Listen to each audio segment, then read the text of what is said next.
News 18 ಡಿಜಿಟಲ್ಗೆ ಸ್ವಾಗತ. ನಾನು ಶಿವರಾಮ ಮಸುಂಡಿ. ಹಲವಾರು ವರ್ಷಗಳಿಂದ ನೆನೆಗುದಿಗೆ ಬಿದ್ದಂತಹ ಹುಬ್ಬಳ್ಳಿ ಅಂಕೋಲ ರೈಲ್ವೆ ಯೋಜನೆಗೆ ಕೊನೆಗೂ ಸಹ ಮುಹೂರ್ತ ಕೂಡಿ ಬಂದಿದೆ ಅಂತ ಹೇಳ್ಬೋದು. ಹೊಸ DPR ರೆಡಿ ಮಾಡಲಾಗಿದೆ. ಜೊತೆಗೆ ಯೋಜನೆಯಲ್ಲಿ ಹಲವಾರು ಮಾರ್ಪಾಡುಗಳೊಂದಿಗೆ ಮಾಡಲಾಗಿದ್ದು ವನ್ಯಜೀವಿ ಮಂಡಳಿಯ ಅನುಮತಿ ಮಾತ್ರ ಬಾಕಿ ಇದೆ. ಹೀಗಾಗಿ ಈ ಭಾಗದ ಜನತೆಯಲ್ಲಿ ಒಂದಷ್ಟು ಆಶಾಭಾವನೆ ಮೂಡಿದೆ ಅಂತ ಹೇಳ್ಬೋದು. ಯಾವ ರೀತಿ ಏನು ಯೋಜನೆ ಬದಲಾವಣೆ ಮಾಡಲಾಗಿದೆ ಇತ್ಯಾದಿಗಳನ್ನ ನಾನು ಮುಂದೆ ಹೇಳ್ತಾ ಹೋಗ್ತೀನಿ. ಅದಕ್ಕೂ ಮುಂಚೆ ನ್ಯೂಸ್ 18 ಯೂಟ್ಯೂಬ್ ಚಾನಲ್ ಸಬ್ಸ್ಕ್ರೈಬ್ ಮಾಡಿಲ್ಲ ಅಂದರೆ ಕೂಡಲೇ ಸಬ್ಸ್ಕ್ರೈಬ್ ಮಾಡಿರಿ ಅಂತೇಳಿ ರಿಕ್ವೆಸ್ಟ್ ಮಾಡ್ತೀನಿ. ಜೊತೆಗೆ ನ್ಯೂಸ್ 18 ಇನ್ಸ್ಟಾಗ್ರಾಮ್ ಇರ್ಬೋದು, ಫೇಸ್ಬುಕ್ನು ಸಹ ಫಾಲೋ ಮಾಡ್ರಿ ಅಂತೇಳಿ ನಾನು ಕೇಳ್ಕೊಳ್ತಾ ಇದ್ದೀನಿ. ಇಲ್ಲೇನು ಹುಬ್ಬಳ್ಳಿ ಅಂಕೋಲ ಅಂತ ಹೇಳ್ತಾ ಇದ್ದೆ, ಈ ಯೋಜನೆ ಹಲವಾರು ಅಂದರೆ 2 ದಶಕಗಳಿಗೂ ಹೆಚ್ಚು ಕಾಲದಿಂದ ನೆನೆಗುದಿಗೆ ಬಿದ್ದಿರುವಂತಹ ಯೋಜನೆ ಮತ್ತು ಉತ್ತರ ಕರ್ನಾಟಕ ಮತ್ತು ಪಶ್ಚಿಮ ಘಟ್ಟಗಳನ್ನು ಸಂಪರ್ಕ ಎರಡರ ನಡುವೆ ಸಂಪರ್ಕ ಕಲ್ಪಿಸುವಂತಹ ಮಹತ್ವದ ಯೋಜನೆ ಇದಾಗಿದೆ. ಈ ಯೋಜನೆಗೆ ಅಂದಿನ ವಾಜಪೇಯಿ ಅವರು ಪ್ರಧಾನಿಯಾಗಿದ್ದಂಥ ಸಂದರ್ಭದಲ್ಲೇ ಶಂಕುಸ್ಥಾಪನೆ ನೆರವೇರಿಸಿದ್ದಾರೆ. ಹಾಗಾಗಿ 163 ಕಿಲೋಮೀಟರ್ ಅಂತರದ ಈ ಯೋಜನೆ ಸಾಕಷ್ಟು ಅಭಿವೃದ್ಧಿ ದೃಷ್ಟಿಯಿಂದ ಅಗತ್ಯ ಇದೆ ಅನ್ನೋ ಬೇಡಿಕೆ ವ್ಯಕ್ತವಾಗ್ತಲೇ ಇದೆ. ಆದರೆ ಪರಿಸರದ ಕಾರಣಕ್ಕಾಗಿ, ಪರಿಸರದ ಮೇಲೆ ಪ್ರತಿಕೂಲ ಪರಿಣಾಮ ಬೀರುತ್ತೆ ಅನ್ನೋ ಕಾರಣಕ್ಕಾಗಿ ಈ ಯೋಜನೆ ಒಂದಲ್ಲ ಅಡ್ಡಿ ಆತಂಕಗಳನ್ನ ಎದುರಿಸ್ತಾ ಪೆಂಡಿಂಗ್ ಬೀಳ್ತಾನೆ ಬರ್ತಾ ಇದೆ.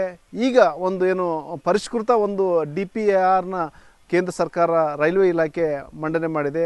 18,424 ಕೋಟಿ ರೂಪಾಯಿಗಳ ಈ ಯೋಜನೆನ ಹೊಸ DPRನ ರೈಲ್ವೆ ಇಲಾಖೆ ಸಿದ್ಧ ಮಾಡಿದೆ.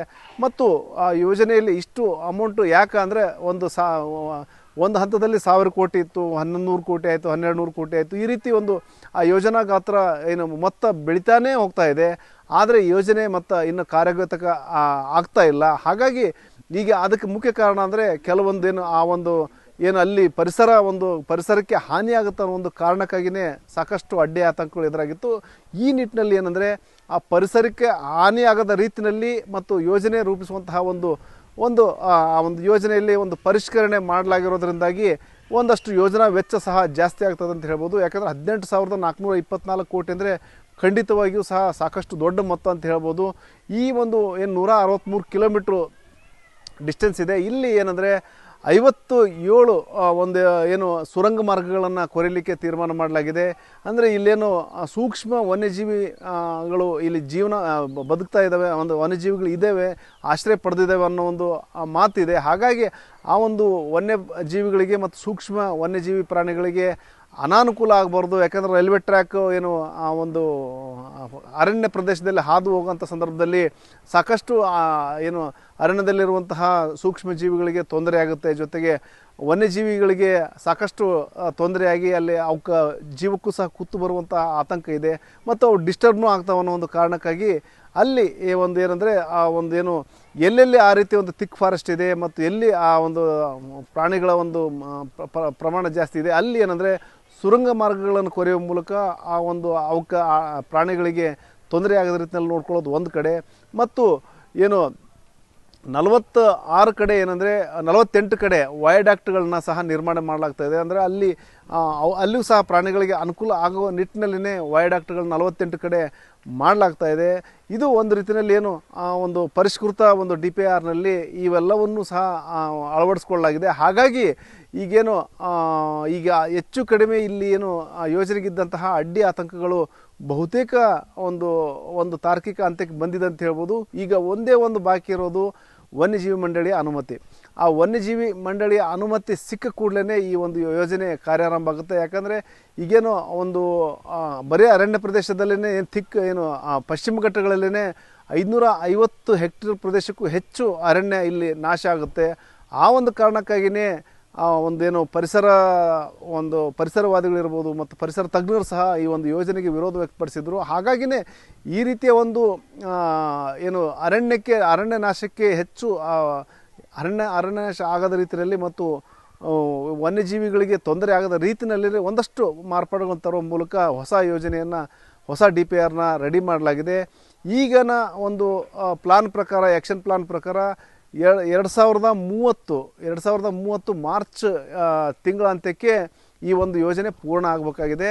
ಆದರೆ ಇಲ್ಲೊಂದು ಏನಂದರೆ ಸಮಸ್ಯೆ ಏನಂದರೆ ವನ್ಯಜೀವಿ ಮಂಡಳಿಯ ಅನುಮತಿ ಇನ್ನೂ ಬರಬೇಕಾಗಿದೆ. ಆ ವನ್ಯಜೀವಿ ಮಂಡಳಿಯ ಅನುಮತಿ ಸಿಕ್ಕ ಕೂಡಲೇ ಈ ಯೋಜನೆ ಖಂಡಿತ ಕಾರ್ಯಾರಂಭ ಆಗುತ್ತೆ. ಈಗಾಗಲೇ ಅದಕ್ಕೆ ಏನು ಬಜೆಟ್ನು ಸಹ ಕೇಂದ್ರ ಸರ್ಕಾರ ಮೀಸಲಿಟ್ಟಿದೆ ಮತ್ತು ಸಾಕಷ್ಟು ಈಗ ಲ್ಯಾಂಡ್ ಅಕ್ವಿಸಿಷನ್ನು ಸಹ ಮುಗಿದಿದೆ.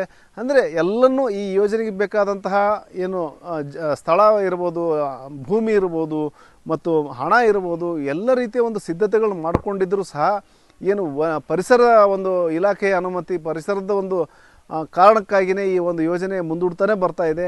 ಈಗ ಒಂದು ರೀತಿಯಲ್ಲಿ ಮುಹೂರ್ತ ಒಂದು ಏನು ಅದು ಆಗುತ್ತೆ ಅನ್ನೋ ಒಂದು ವಿಶ್ವಾಸ ಜನರಿಗೆ ವ್ಯಕ್ತ ಆಗ್ತಾ ಇದೆ. ಅದಕ್ಕೆ ಕಾರಣ ಅಂದರೆ ಬಹುತೇಕ ಏನು ಅಲ್ಲಿ ಯೋಜನೆಯಲ್ಲಿ ಮಾರ್ಪಾಡು ಮಾಡಿರೋದ್ರಿಂದಾಗಿ ವನ್ಯಜೀವಿ ಮಂಡಳಿ ಸಹ ಅನುಮತಿ ಕೊಡಬಹುದು ಅನ್ನೋ ಒಂದು ವಿಶ್ವಾಸದಲ್ಲಿ ಈ ಭಾಗದ ಮುಖಂಡರು ಸಹ ಇದ್ದಾರೆ. ಈ ಕೇಂದ್ರ ಸಚಿವ ಪ್ರಹ್ಲಾದ್ ಜೋಶಿ ಅವರು ಸಹ ಈ ಕುರಿತು ಪ್ರತಿಕ್ರಿಯೆ ನೀಡಿದ್ದಾರೆ. ವನ್ಯಜೀವಿ ಮಂಡಳಿ ಖಂಡಿತ ಈಗೇನು ಮಾರ್ಪಾಡಿತ ಯೋಜನೆಗೆ ಅನುಮತಿ ಕೊಟ್ಟೇ ಕೊಡ್ತದೆ. ಆ ನಿಟ್ಟಿನಲ್ಲಿ ನಾನು ಕೇಂದ್ರ ಸಚಿವರ ಜೊತೆ ಸಹ ಮಾತುಕತೆ ಮಾಡ್ತಾನೋ ಒಂದು ಮಾತನ್ನು ಜೋಶಿ ಅವರು ಹೇಳಿದ್ದಾರೆ. ಅಲ್ಲ, ಈಗ ಪರಿಷ್ಕೃತ DPR ಅನ್ನು ಅವರು ಸಲ್ಲಿಸ್ಯಾರ. ನನಗೆ ವಿಶ್ವಾಸ ಇದೆ ಈ ಸರ್ತೆ ಅದು, ಯಾಕಂದ್ರೆ ಯಾವ ರೀತಿ ಅವರು ಡೈರೆಕ್ಷನ್ ಕೊಟ್ಟಿದ್ದರು ಫಾರೆಸ್ಟ್ ಮತ್ತು ಫಾರೆಸ್ಟ್ದಲ್ಲಿರುವಂಥ ವೈಲ್ಡ್ ಲೈಫ್ ಸೆಕ್ಷನ್ನು, ಅದರ ಪ್ರಕಾರ ಮಾಡಿದ್ದೇವೆ ಅಂತ ಹೇಳ್ಕೊಂಡು ನನಗೆ ರೈಲ್ವೇದವರು ಮಾಹಿತಿಯನ್ನು ಕೊಟ್ಟಾರ. ಹೀಗಾಗಿ ನಾವು ಎಲ್ಲ ರೀತಿಯಿಂದ ಪ್ರಯತ್ನವನ್ನು ಮಾಡಿ ಅದನ್ನು ಕ್ಲಿಯರ್ ಮಾಡಿಸೋದಕ್ಕೆ ಪ್ರಯತ್ನ ಮಾಡ್ತಾಯಿದ್ದೀವಿ. ಇದರಲ್ಲಿ ನನಗೆ ನಿಜಕ್ಕೂ ಒಂದು ದುಃಖ ಇದೆ. ಅದೇನಂತಂದರೆ ಏನಕ್ಕೇನು ಕಾರಣದಿಂದ ಜನ ಕೋರ್ಟ್ಗೆ ಹೋಗಿ ಅದನ್ನು ತಡೆಯುವುದರಲ್ಲಿ ಯಶಸ್ವಿಯಾಗಿದ್ದಾರೆ. ಕೋರ್ಟು, ಕಚೇರಿ, ಗ್ರೀನ್ ಟ್ರಿಬ್ಯುನಲ್ ಅಂತ. ಈ ಸರ್ತೆ ಎಲ್ಲ ತಯಾರಿಯನ್ನು ನಾವು ಮಾಡಿದ್ದೇವೆ. ಗ್ರೀನ್ ಟ್ರಿಬ್ಯುನಲ್ ಈ ಸರ್ತೆ ನಮ್ಮ ಕ್ಲಿಯರೆನ್ಸ್ ಕೊಡ್ಬೋದು ಅಂತ ನಂಬಿಕೆ ಇದೆ. ಬರಲಾರ್ದಂತೆ ನಾವು ಎಲ್ಲ ರೀತಿಯ ಪ್ರಯತ್ನ ಮಾಡಿದ್ದೀವಿ. ಆದರೆ ಕಾನೂನಿನ ಕೆಲವು ಅಂಶಗಳನ್ನು ಇಟ್ಕೊಂಡು ಕೆಲವರು ಕೋರ್ಟಿಗೆ ಹೋಗ್ತಿರ್ತಾರೆ. ಈ ಸರ್ತೆ ಆ ರೀತಿ ಎಲ್ಲ ಪ್ರಿಕಾಷನ್ ತೆಗೆದುಕೊಂಡು ಮಾಡಲಿಕ್ಕೆ ನಾನು ಅಧಿಕಾರಿಗಳಿಗೆ ಸೂಚನೆ ಕೊಟ್ಟಿದ್ದೆ. ಅದರ ಪ್ರಕಾರ ಮಾಡಿದ್ದಾರೆ ಅಂತ ನನಗೆ ನಂಬಿಕೆ ಇದೆ. ಸುಮಾರು 25 ವರ್ಷ ಹಿಂದೆ ಅಂದಿನ ಗೌರವಾನ್ವಿತ ಪ್ರಧಾನಮಂತ್ರಿ ಶ್ರೀ ಅಟಲ್ ಬಿಹಾರಿ ವಾಜಪೇಯಿ ಅವರು ಈ ಹುಬ್ಳಿ ಅಂಕೋಲಾ ಬ್ರಾಡ್ಗೇಜ್ ಲೈನಿಗೆ ಶಂಕುಸ್ಥಾಪನೆ ನೆರವೇರಿಸಿದರು. ಅವಾಗಲಿಂದ ಸತತ ಹೋರಾಟ, ಧರಣಿಗಳು, ಭಾಳಷ್ಟು ನಿವೇದನ ಮಾಡ್ತಾಯಿದ್ವಿ. ಆದರೆ ಒಂದು ಬಹಳ ಅತ್ಯಂತ ನೋವಿನ ಸಂಗತಿ, ಉತ್ತರ ಕರ್ನಾಟಕದ ಏನೋ ಪ್ರಾಜೆಕ್ಟ್ ಬರಬೇಕಂದ್ರೆ ಯಾವುದರ ವಿಘ್ನ ಬರ್ತದೆ. ಆದ ಕೊಂಕಣ್ ರೈಲ್ವೆ ಸಾವಿರಾರು ಮರಗಳು ಕರೆದ್ರು ಯಾವ ರೀತಿ ಚಕಾರ ಶಬ್ದ ಎತ್ತಲಾರ್ದ ಇವತ್ತು ಹುಬ್ಳಿ ಅಂಕೋಲ ವಿಷಯ ಬಂದಾಗ ಯಾಕಿದು ಬರ್ತದೆ ಅಂತ ಪ್ರಶ್ನೆ ಸಾಮಾನ್ಯವಾಗಿ ಕನ್ನಡಿಗರಿಗೆ, ಉತ್ತರ ಕನ್ನಡ ಜನತೆ ಕಾಡ್ತಿದೆ. ಆದರೂ ಇವತ್ತು ಕೇಂದ್ರ ಸರ್ಕಾರ, ಗೌರವಾನ್ವಿತ ಪ್ರಧಾನಮಂತ್ರಿ ನೇತೃತ್ವದಲ್ಲಿ ರೈಲ್ವೆ ಮಂತ್ರಾಲಯ, ಅದರ ಜೊತೆಗೆ ಈ ಭಾಗದ ಕೇಂದ್ರ ಸಚಿವರು MP ಗಳು ಕೂಡಿ ಇದನ್ನು ಒತ್ತಾಯ ತಂದು ಇದು ಹೊಸ DPR ಸಿದ್ಧಪಡಿಸಿದೆ.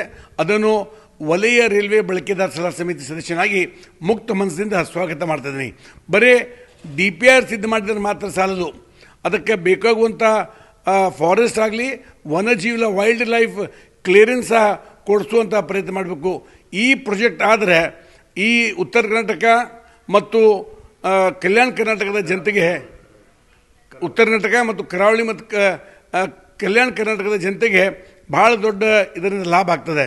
ಇಲ್ಲಿ ಐರನ್ ಆಗಲಿ ಅಥವಾ ನಮ್ಮ ಮೆಣಸಿನ್ಕಾಯಿ ಬೆಳೀಲಿ, ನಮ್ಮ ಫುಡ್ ಪ್ರಾಡಕ್ಟ್ಸಿಗೆ ಮತ್ತು ಟೆಕ್ಸ್ಟೈಲ್ ಪ್ರಾಡಕ್ಟ್ಸಿಗೆ ಎಕ್ಸ್ಪೋರ್ಟ್ ಮಾಡೋಕ್ಕೆ ಒಂದು ದೊಡ್ಡ ಅವಕಾಶ ಸಿಗ್ತದೆ.